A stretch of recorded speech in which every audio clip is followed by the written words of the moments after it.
Bienvenue pour la revue de presse proposée par la plateforme Pharmacy Lounge. Que faut-il retenir de cette semaine d'actualité en pharmacie? Les pharmaciens des Hauts-de-France vont participer à une phase test pour des entretiens de prévention. Le Moniteur des pharmacies revient cette semaine sur cette information. On découvre à la lecture de cet article que la rémunération conventionnée pour cette activité sera de 30 €. En pratique, le professionnel de santé et le patient aborderont différents aspects de prévention afin de faire le point au moment de la tranche d'âge 45-50 ans. L'URPS de cette région pilotera cette expérimentation pour la profession. La vaccination concomitante Covid-grippe possible dès le 2 octobre, titre cette semaine le quotidien du pharmacien. Dans cet article, vous apprendrez que le pharmacien d'officine pourra éventuellement proposer les deux vaccins si le patient ne souhaite pas revenir ou s'il ne peut pas être disponible à partir du 17 octobre. Cette demande a été formulée initialement par le syndicat USPO. La DGOS a accordé cette dérogation très récemment.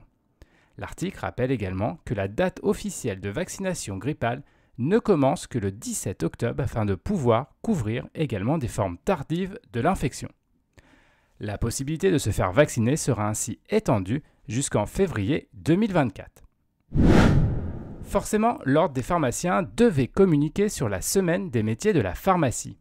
Et c'est chose faite avec un communiqué de presse pour cet événement.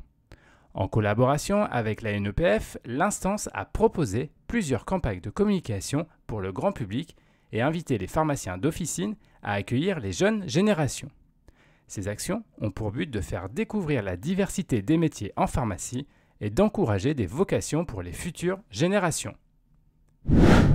Petit mot en officine, l'expérimentation fait des petits, nous explique le pharmacien de France.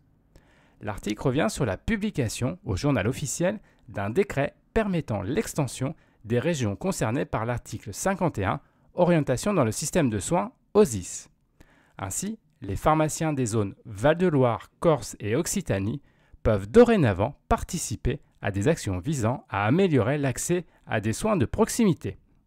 Le pharmacien devient alors une porte d'entrée dans le système et permet d'aider les patients dans leur parcours. Cette revue de presse vous a été proposée par Pharmacy Lounge. N'hésitez pas à vous inscrire pour découvrir les différents services de la plateforme. C'est gratuit, sécurisé et confidentiel.